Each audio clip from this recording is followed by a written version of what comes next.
I'm going to be streaming this video to my YouTube channel. My video is spotlighted, so I'll be the only one that will appear on screen. If you're worried about appearing on camera, feel free to turn your camera off. Yep, the slides will be accessible via the YouTube video that I'll share with you at the end.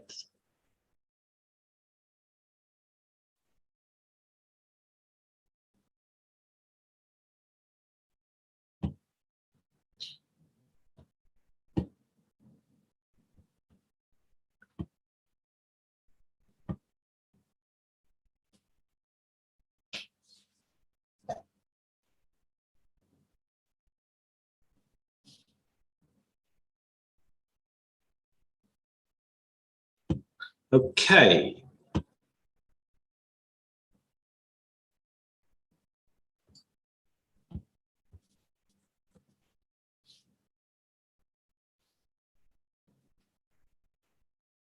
Thank you, Monique. I shall share the channel with you in a moment.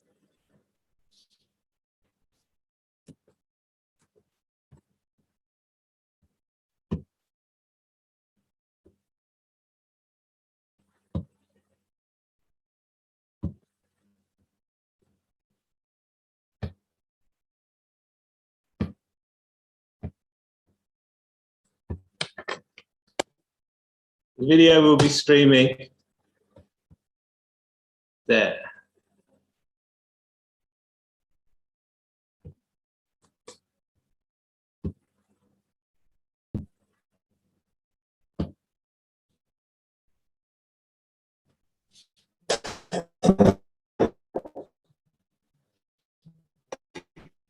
Okay, so welcome everyone for tonight's presentation. Tonight's presentation is Inner Child Healing to Overcome Insecurity. And the agenda for tonight's presentation, we're going to look at what creates insecurities, why we develop them, how they affect us, and we're going to look at ways that you can overcome insecurities. We're going to talk about what you can do next, and we're going to have a little hypnosis or guided meditation session to end. So what do you want to gain from this workshop? Let me know in the chat box what you want to get out of this workshop. What will your life look like without insecurities? Let me know in the chat box.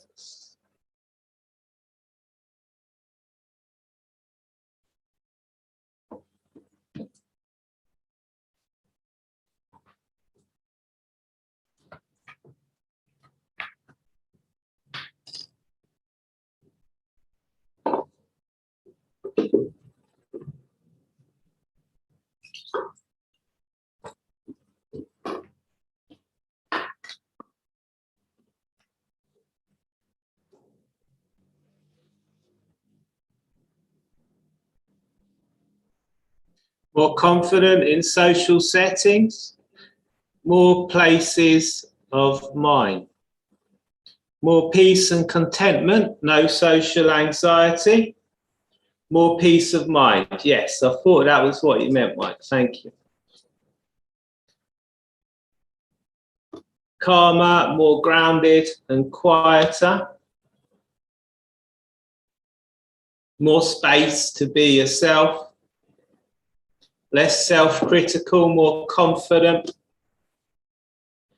Stop being so hard on yourself. Feel confident, grounded and stable, self-assured, feelings of aloneness. Let go of the past. Excellent. So what are insecurities? Insecurities are when we don't feel good enough, when we feel inferior or inadequate and uncertain. Insecurities will make us feel anxious about our abilities, about our goals and our environment. If we have insecurities, we will be easily triggered. We will worry what other people think. We will worry that other people don't accept us. We will worry that other people hold negative views about us or talk about us behind our back. So when you find yourself being criticized, or you worry about being criticized, I grew up in a family where I was constantly being criticized. And I learned to ask myself the question, is this true? So, I grew up with this. It wasn't until, about 5 years ago, really, that I actually started to see it for what it was and started to get help to deal with it. The question I was asked when I was talking about what people were saying about me was, is this true? So, if people are saying that you're lazy or stupid, ask yourself, is this true? And what evidence is there that this is true? What evidence is there that this is not true? So that was how I learned to deal with people projecting their own insecurities onto me. Do you compare yourself to others? Let me know in the chat box if you compare yourself to other people.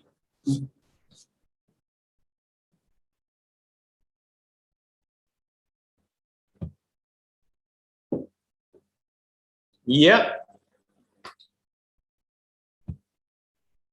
Yep. All the time. Yes. Yes. It's very common to for people to compare themselves to others, especially with social media. The thing that we need to remember with social media is people are only posting, their best. They're only posting what they've, the best things that they've got going on. So they might be posting, how great they're doing in their job, or how they've got a great relationship, or a great car, or a great house. The thing is, well, same in any situation, same with a work situation, any kind of situation, social.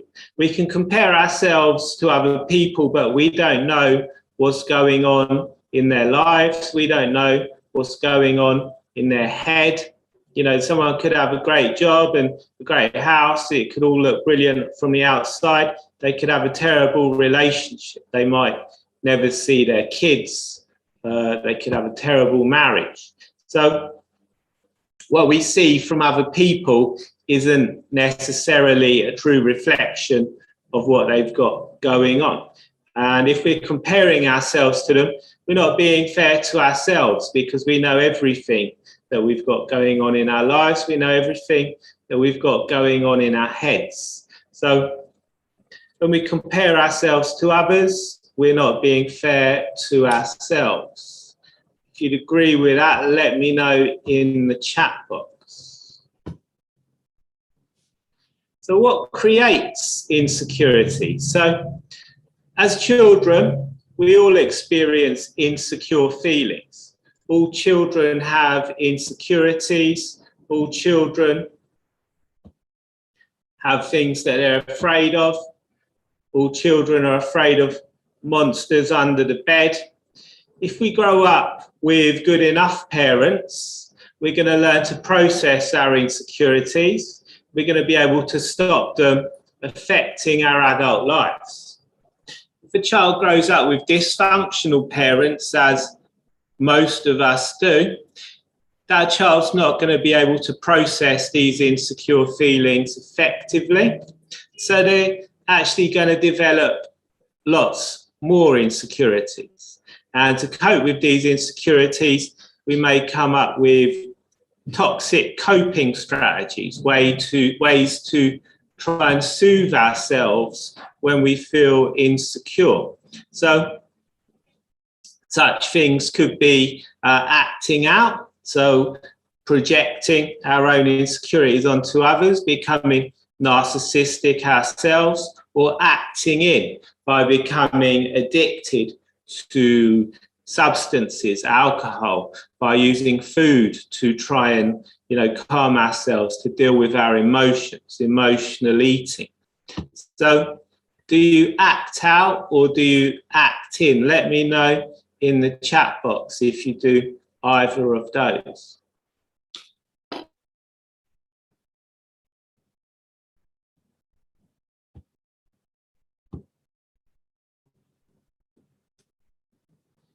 Yep. Yep, many people do both. It's very honest to admit that.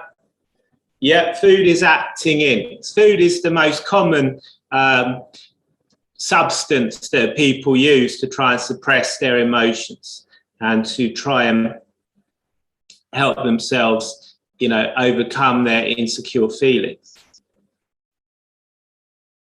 Yeah. Again, if we grow up in a dysfunctional family, we can become codependent. So when a child grows up in a dysfunctional family, they're going to learn that, they're not good enough. They're not going to, as I'm going to talk about in a bit, they're not going to be able to validate themselves. And happiness is no longer going to live within them. So they may they will start to look outside of themselves for validation and for happiness. So this could mean, turning to food, turning to objects such as cars, houses, other people, relationships, using sex as a way to try and make themselves feel better.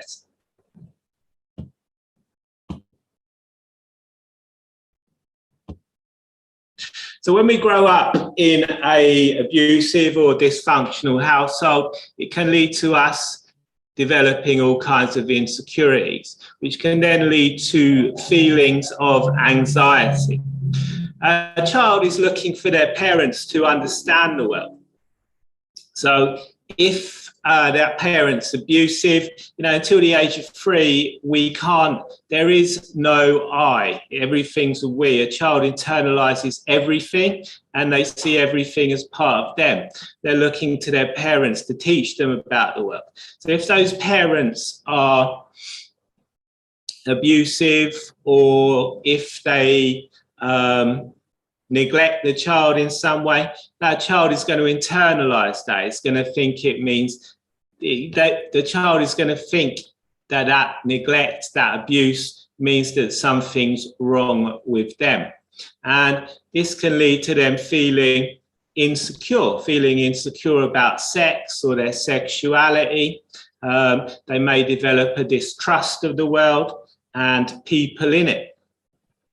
So they're going to internalize a lot of toxic shame, and they're going to develop an unconscious belief that there's something wrong with them. They're going to feel inferior to other people, and this may lead to them struggling to interact with other people and forming meaningful relationships. And the most important relationship is the relationship with the mother. This relationship is going to form the basis of all future relationships. If the relationship with the mother is dysfunctional in some way, that child is going to grow up and they're going to project that dysfunction onto all future relationships. They might find themselves, constantly in dysfunctional relationships, and no matter how much they try and break away from that, no matter how much they try and, be attracted to different people, they're always attracted to the same kind of person. So what we needed as children, pushing everyone away. As children, we needed to feel secure. We needed to know that there was food in the house, that we weren't going to go hungry. We needed to be raised by people that we could trust, that we could rely on to get our needs met. So a baby is totally reliant on their parents.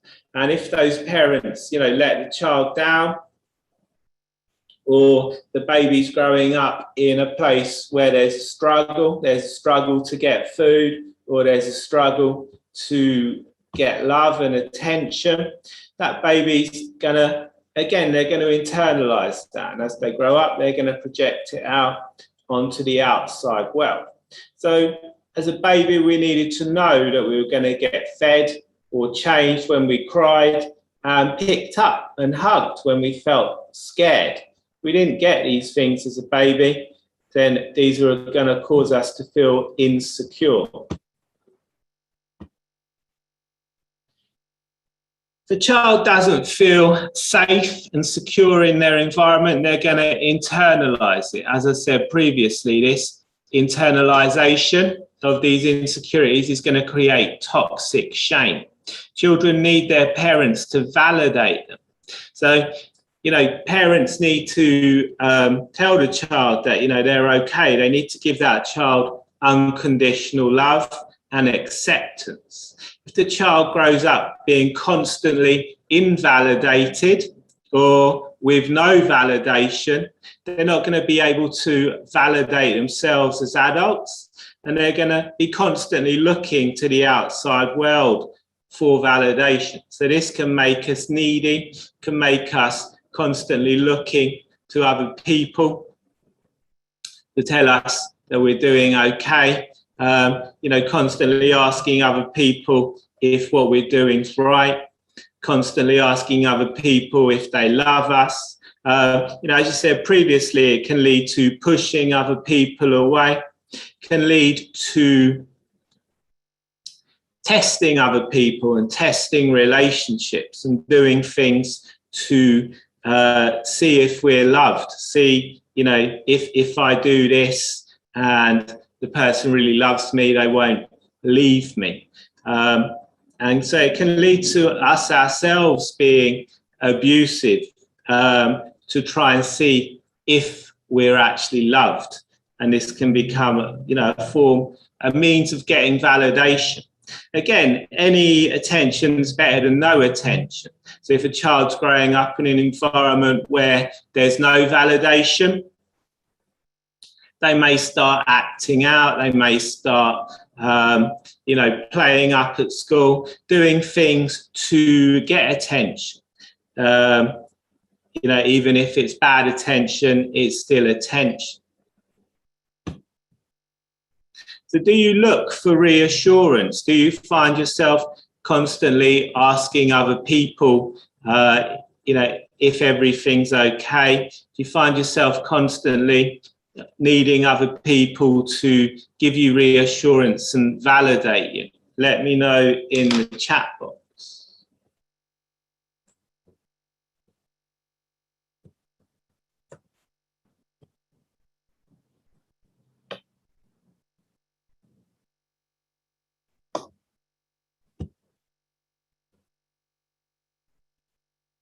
Yep.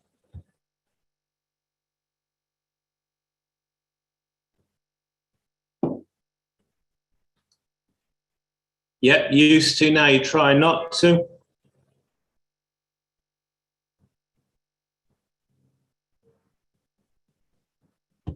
Excellent. Thank you all for your answers.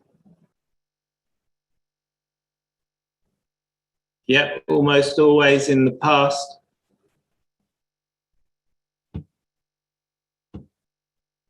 Another thing that we can also be doing if we grow up with insecurities is, constantly apologizing, constantly saying sorry, feeling like we're doing something wrong all the time. And I know that some of my early girlfriends used to get angry at me for constantly apologizing to them. Yeah. So toxic shame, as I said previously, if we grow up with dysfunction, we're going to internalize that dysfunction. It's going to become toxic shame. Yeah, can't make decisions. Again, you know, people who grow up with dysfunction may struggle they may procrastinate. They may be very pessimistic, always looking for things to go wrong, always feeling like there's a lack, you know, worrying that they're not going to be able to pay their bills. So toxic shame. So when parents or teachers criticize the child rather than poor behavior choices they made, they've planted the seed of toxic shame. So when we identify with shame-based models and abandonment trauma and negative memories, it creates toxic shame. So one example of, you know, criticism, if a child is playing with or looking like they're going to play with a plug socket, you know, the parent needs to be, obviously they need to get the child away from that plug socket, but they need to do it in a way that's, you know, that's not, a functional parent will, you know, tell the child calmly but firmly to stay away from that plug. It's dangerous. You know, a dysfunctional parent may get very anxious, or, you know, call the child names, like, you know, may say, get away from that plug, you little shit. This is going to,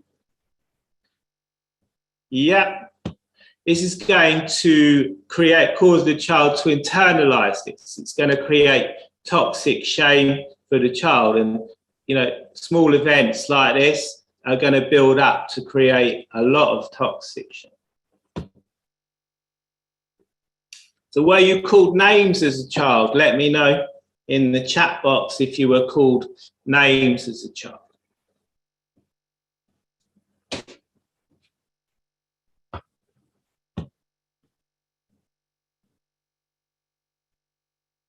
Yes. Yeah.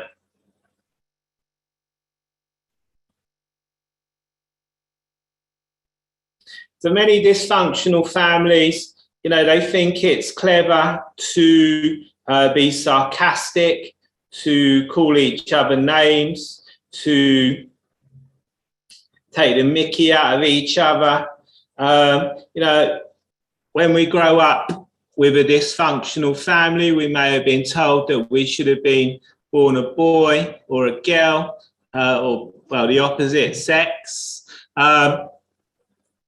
We may be told that we weren't wanted, that we were a mistake. You know, all these kind of things are, as you say, very painful, and they're also going to cause us to internalize that, to develop toxic shame, to have insecurities.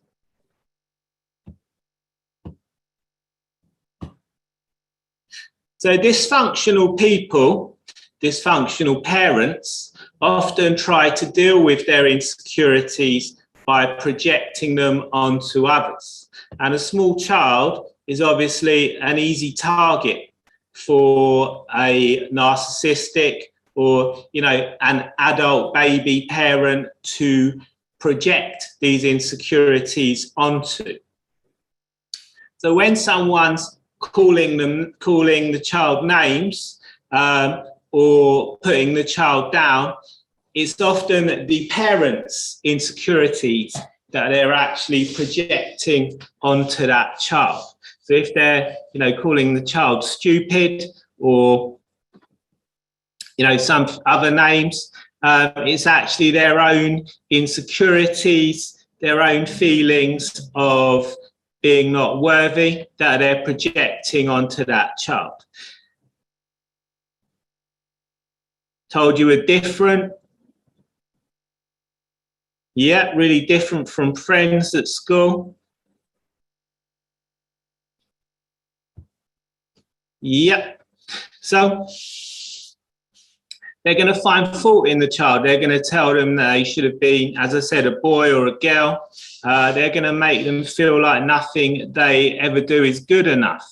So, you know, in dysfunctional families, we often have family roles, ways of taking on meaning within that family unit. If we grow up with an alcoholic parent or a parent that needs to be looked after, to be cared for in some way, we can take on the carer role. We grow up in a narcissistic family unit, we can take on the golden child, the child that can do no wrong. Or we can take on the role of the black sheep, who's going to, take all the verbal abuse, all the put downs, the constant shaming. So we can become perfectionists. Our parents can push us to do the things that they never managed to do as children. So they can push their child to play sports, or to be good at football, or to do well at school. So this, can cause that child to grow up being a perfectionist, or if we grow up as the scapegoat, it can cause us to grow up, find ourselves constantly in that role, like an outsider in everything we do. When we, start work, we're going to project that dysfunction from our family onto the work situation, and we may become pushed out at work. We may find ourselves even being, abused by our work colleagues. Yeah, perfectionist.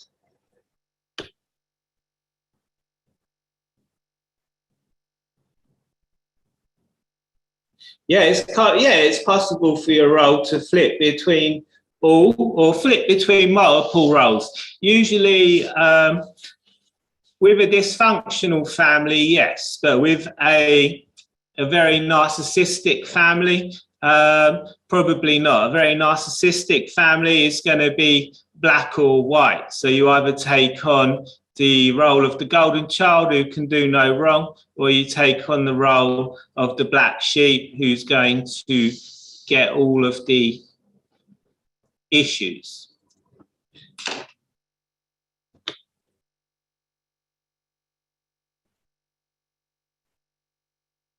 Mocked you for being shy and quiet.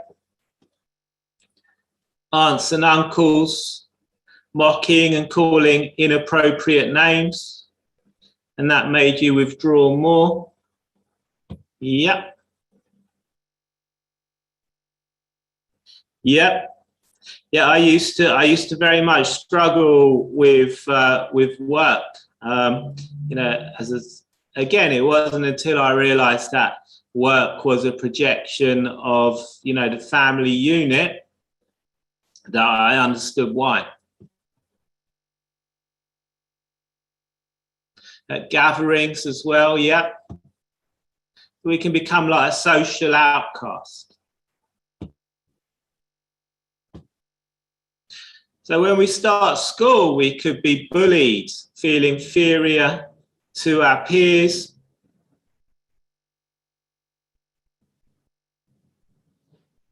When we start school, we could be bullied or feel inferior to our peers. So a child could be feeling insecure about their weight or their athletic abilities, their intelligence, their hair colour, looks. They may feel like everyone is judging them. So there are many insecurities a child can develop when they start school. The more a child is teased about something, the stronger those insecure feelings will be about it once they become, as they grow up. And, they'll just get stronger and stronger, until they're able to deal with them. Bullied for dissociating, yep. In my school, my teachers always used to complain that I was always daydreaming. So did you have a family role? I know some of you have already said that you had a family role. Let me know what your family role was in the chat box if you haven't already. screw up,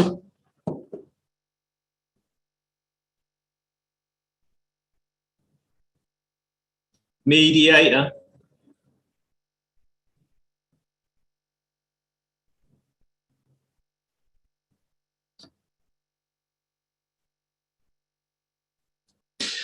well, as I say, you know, a true narcissist has taken on so much shame that they've had to create a mask to deal with the world. So when they're, you know, dealing with people, even their own children, they're actually going to take a snapshot of that child. And so it is going to be black or white. You're either going to be the black sheep or the golden child, because they've taken that snapshot of you. So it's not likely that if you're, I mean, a family can be narcissistic, but if they were true narcissists, they will have taken that snapshot of you, and that will be your role within the family unit.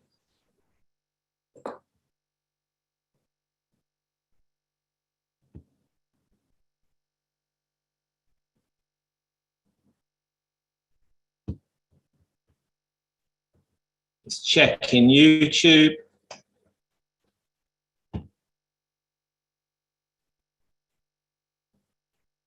Yep, so you were a mediator in the family, quiet, fixing things.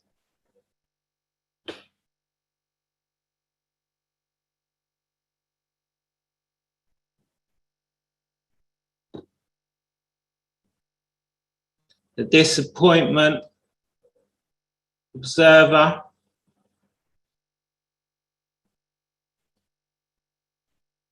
Now, with these roles, as I said, we need to ask ourselves, is this true?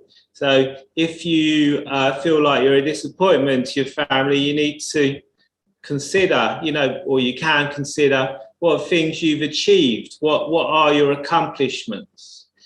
You can also look at the fact that you're no longer, you know, you're no longer a child. You can do things that a child couldn't do. You've got your own bank account, you've got credit cards, you know, you are able to take responsibility for yourself now, for beginning to reparent yourself. You have resources that you didn't have as a child. So a listener of all problems. Again, when we have dysfunctional family, you know, we can become enmeshed. So one of the parents, it could be, if it's the opposite sex parent, they're going to take on a child maybe as a surrogate spouse. If it's the mother, you know, taking on the son as a surrogate spouse, enmeshing the son, she's going to call the son a little man, a little soldier. If it is the father with the daughter, he's going to call her his little girl, his little princess. And the could also be the same-sex parent. So the same-sex parent may, basically they're using the child as an emotional crutch. So they're going to tell the child, you know, all their problems. They may slag off the other parent to the child, tell the child how, you know, bad the other parent is. What a bastard the father is. You know, they're going to dump all their problems onto that child.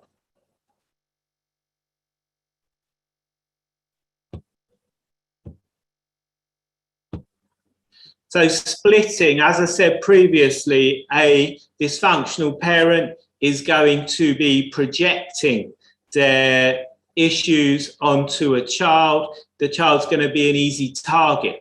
So splitting is usually attributed to people with personality disorders, and they use splitting as a psychological mechanism that allows the person to tolerate difficult or overwhelming emotions. So as I said, when they experience that toxic shame, it's connected to bad memories, emotions they've been shamed out of, things they don't want to remember. So they're going to split. and they're going to project that onto, onto other people. So they're going to, as I said previously, it's going to be black or white. They're going to see you as either good or bad. They're going to see you as someone that they can idealize, the golden child, or they're going to see you as someone that they can devalue, the black sheep or the narcissist. Now, again, people that have personality disorders can often erase memories or confabulate memories, make up memories. They may black out and do things and then confabulate afterwards, fill in what they think happened. Because they've taken on so much toxic shame, they've created that false self. So for them, the world is a fictitious construct. So again, this goes back to what I was saying earlier about abuse that I got from my own family. They were projecting their things onto me. One of the things that they used to call me was lazy. So this was entirely a projection, entirely a fictitious construct, a lie that they'd made up about me. As I said, I used to ask myself, is this true? And what's the evidence that this isn't true? So any questions, let me know in the chat box. If you have any questions, if there's anything you want to know. So starting on the 8th of November, I have a group coaching program. It's going to consist of 4 group coaching sessions. All the sessions are recorded. Created a Facebook group where I have put exclusive content to do with emotional eating, amongst other things. There's going to be weekly exercises and a workbook. We're going to be looking to integrate all ages of the inner child from infant to adolescent. So doing this can reduce anxiety, can increase self-esteem, confidence, help us to overcome insecurities, help us to control our impulses, stop us acting in, can help us to reconnect with our emotions. Now, I did have one starting on the 4th of October, but that's now full. So the next available slot I have is on the 8th of November. Usual price of that is $199. If you sign up before the end of October, there's an early bird price, which is £69. And if you want to sign up for that, I will be sharing a link in the chat box shortly. You can also book a call with me via my website. Again, I'll be sharing that link in the chat box. So people who've previously done the program gave excellent feedback on it. That's some feedback from people there. So who wants to try some hypnosis? Let me know in the chat box if you want to try some hypnosis.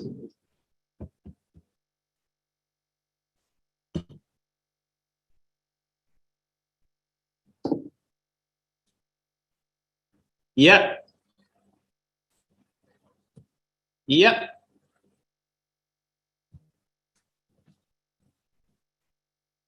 Yes.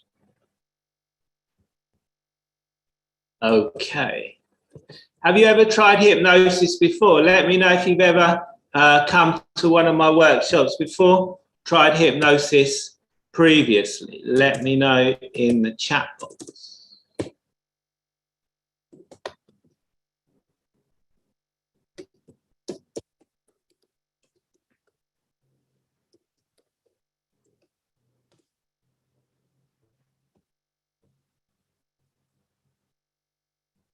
Not tried it before?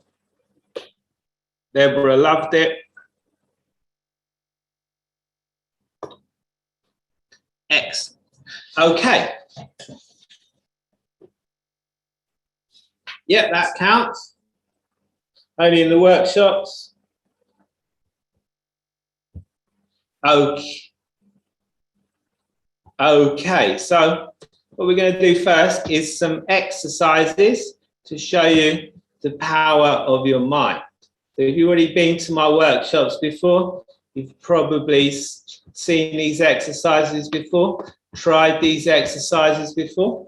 I'm sorry about that, but we're going to do them again anyway. So, in the chat box, now I'm posting a link for the 4-week Inner Child program. If you're interested in that, you can sign up at the link there. So what I'd like you to do to start off with is to take your right hand, point it out in front of you like so, with your index finger pointing forward. If you've got a bad back, don't do this. If you haven't got a bad back, just turn around and notice how far around you can twist with that right hand. Notice where you get to on the wall. And then come back to the center. Take a deep breath in. Now when you breathe in, you want to breathe in all the way down into your stomach. This triggers the relaxation response.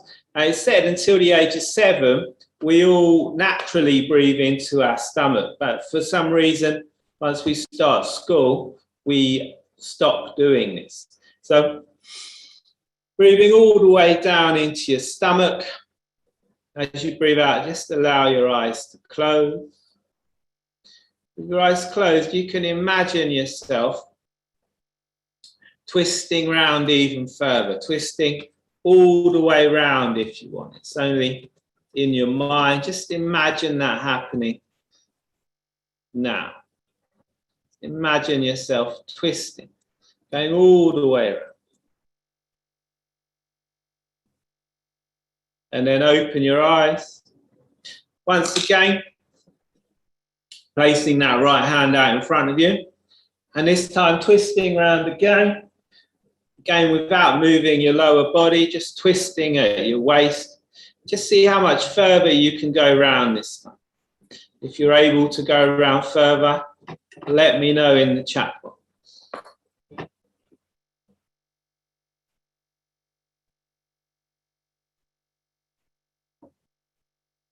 Excellent. Yeah. 6 inches further. Excellent.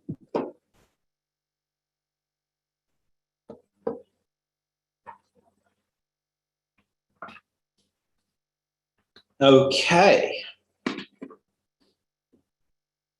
Okay, so another exercise. Become an owl. Another exercise. Sitting comfortably. Taking a deep breath in. As you breathe out, just allow your eyes to close. With your eyes closed, I'd like you to imagine that you're walking into your kitchen. On the side is a nice, juicy citrus fruit. Could be an orange or grapefruit, any kind of citrus fruit you like. Just imagine picking up that citrus fruit, placing it on a cutting board, safely and securely taking a sharp knife and cutting into that. As you're cutting into it, just imagine all those juices just spraying out all over it. All those juices just running down onto that cutting. Maybe you can smell those citrusy smells. And then cutting into it again. So you've got a nice bite-sized chunk. Just imagine picking up that piece of fruit and lifting it up towards your mouth. Biting down on it. All those citrusy flavors in your mouth.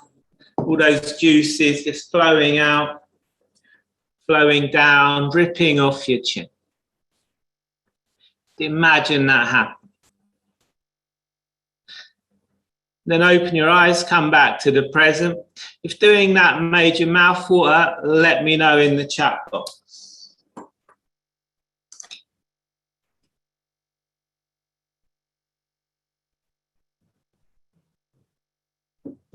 Excellent.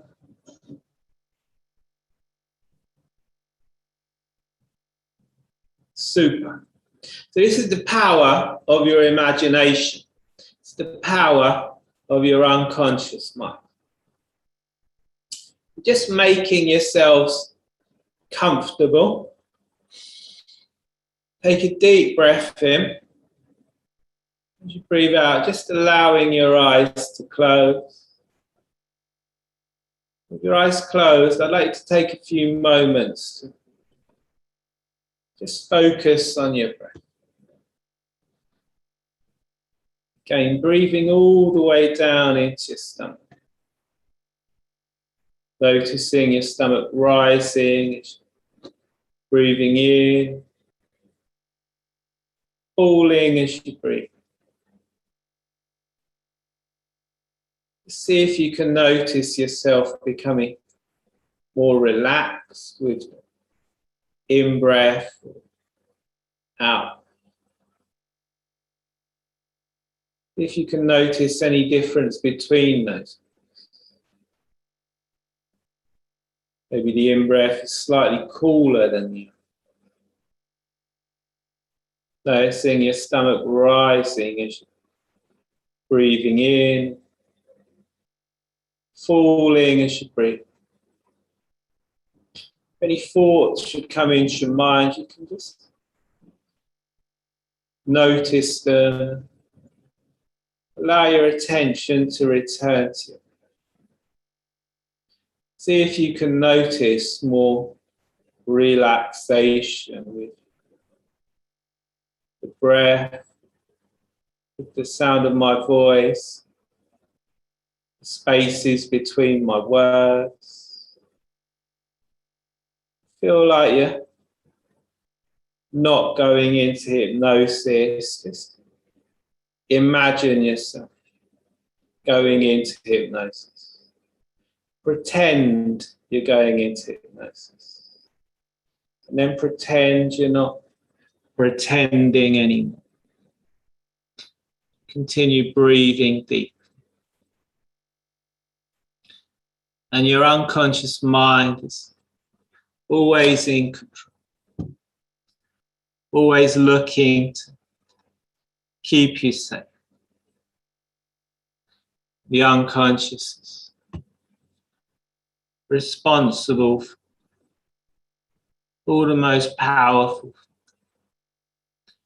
responsible for breathing, for growing your hair, nails, these things you do on an unconscious.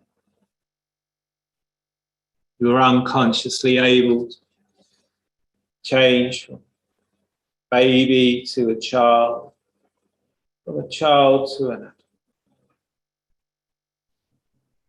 If you ever watch the baby learning to walk, notice, first of all, they start to crawl. And when they're ready to take those first steps, push themselves up, furniture. And they're ready, they're able to place one foot in front of the other. They unconsciously just know to keep their hands either out in front of them, above their heads. Catch them if they should. Your unconscious is always there, always looking to keep you safe. Your unconscious knows just how much to hold on, how much to let go. I'd like you to imagine yourself in an elevator. In this elevator, there are 3 buttons. When we press the first button, you're gonna relax even. The second button is gonna enable you to become even more comfortable, even more relaxed, maybe doubling that relaxation. Third button is going to take you all the way down into the very basement of relaxation, all the way down into the very depths of trance, a place where anything is possible, where positive change can occur. Just imagine pressing that first button now, increasing that relaxation. Maybe you can notice that tiny muscles in your face, letting go. Notice your forehead flattening out. That relaxation flows down your neck, into your shoulders. Maybe you like to shrug those shoulders. Then pressing that second button, doubling that relaxation.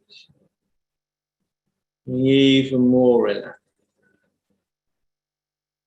And the third button, going all the way down into the very depths of relaxation. Maybe the most comfortable you've ever been. Maybe you have a special place where you like to relax, let. Maybe you can imagine yourself just drifting to that place. Maybe you can imagine yourself some other place, and where you've just made up, and where you can completely, totally relax. There's no one else around. It's only you. Maybe looking up at big blue sky, star, cloud. I wonder if you can imagine safely, securely supported by warm and fleecy, surrounded by a velvety, soft nothing. And looking down below, you can see time. As you look down on that timeline, you can feel detached inside. Could be almost as though, you've got a TV on in the background and doing something else, focusing on something. It doesn't matter what plays out on that TV. It doesn't matter if it's good or bad. Your mind's just else, detached from that TV in some way. As you look down, you can see happy memories, good times. Maybe you can see times when you've taken on insecurity. I wonder if you can imagine yourself sending down lots of adult versions of you to change those times in some way.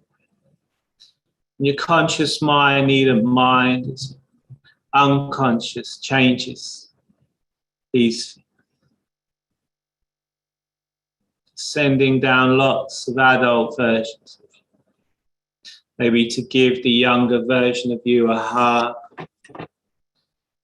There's some bullies. Maybe chasing them away. There's a teacher that's saying nasty things, maybe telling that teacher to leave that younger version of you. Just imagine yourself sending down lots of versions of you to change all those times, change those things. Give yourself that love, that acceptance. Allow that to happen.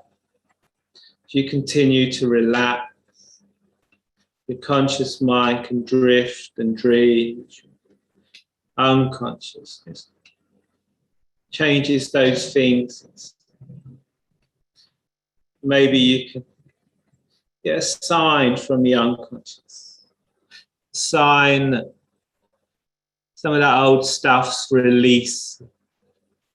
Could be a twitch, a finger or thumb. It could be a feeling of warmth, comfort, some kind of sign, something that lets you know.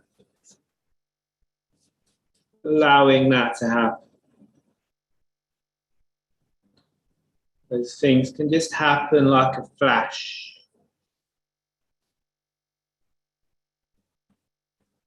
Yes. In a moment, I'm going to count from 1 to 5. Once you reach the number 5, you can come back to the present, noticing how good you've, over the coming days and weeks, you can notice things. Those things can let you know that things have begun to change, that you have begun to change. So begin counting.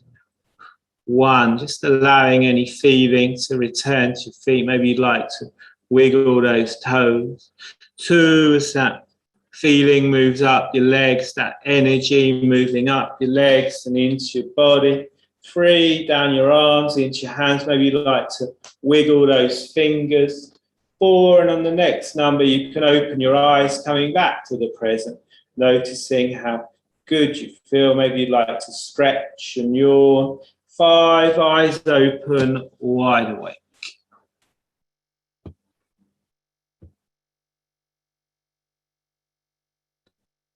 If you enjoyed that, let me know in the chat box.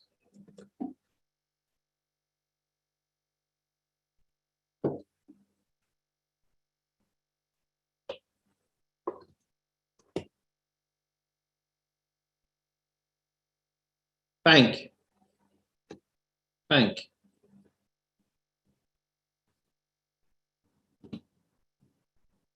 Thank you. As I said, if you're interested in the 4-week program, you can find details there on my website. Thank you. So does anyone have any questions? Anything you'd like to ask me? Anything you'd like to know? Let me know in the chat.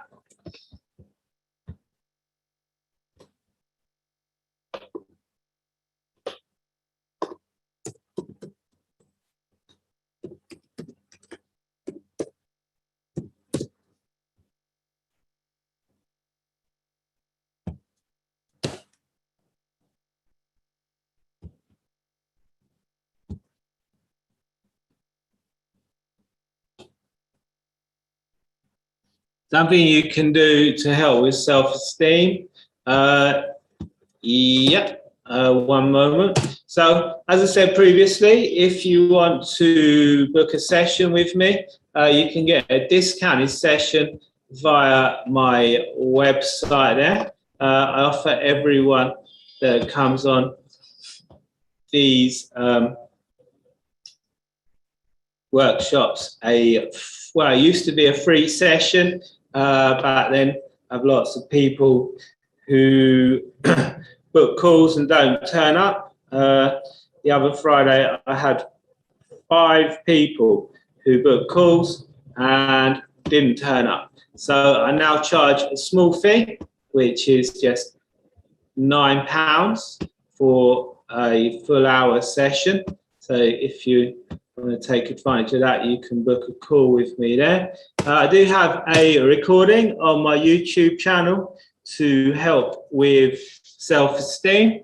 I just posted a link to that in the comments. On my YouTube channel, you'll also find lots of inner child healing, meditations, and hypnosis sessions. You'll also find previous workshops. So yeah, have a look at that. Also have a workshop for self-esteem as well, which you'll also find on my YouTube channel. Any other questions? Anything else you'd like to know? Let me know in the chat box.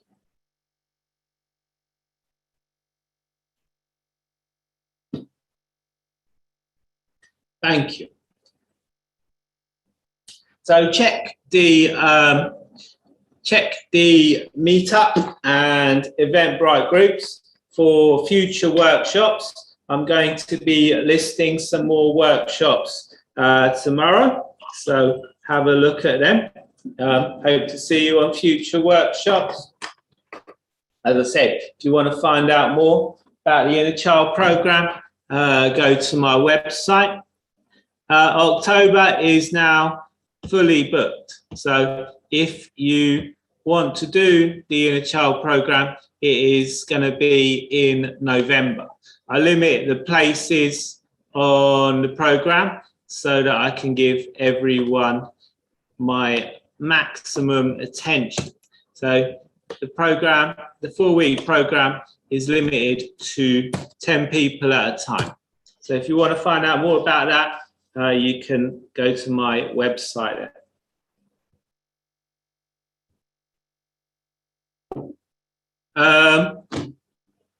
If there's a cancellation, yes, you can certainly jump in, but it's starting in just a few days now, so I don't think there will be any. Any other questions?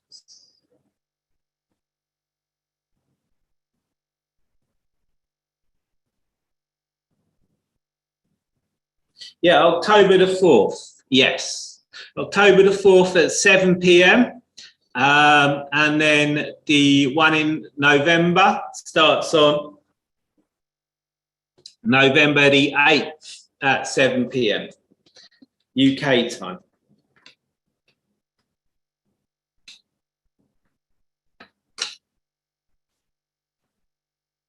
Anything else anyone would like to ask or no?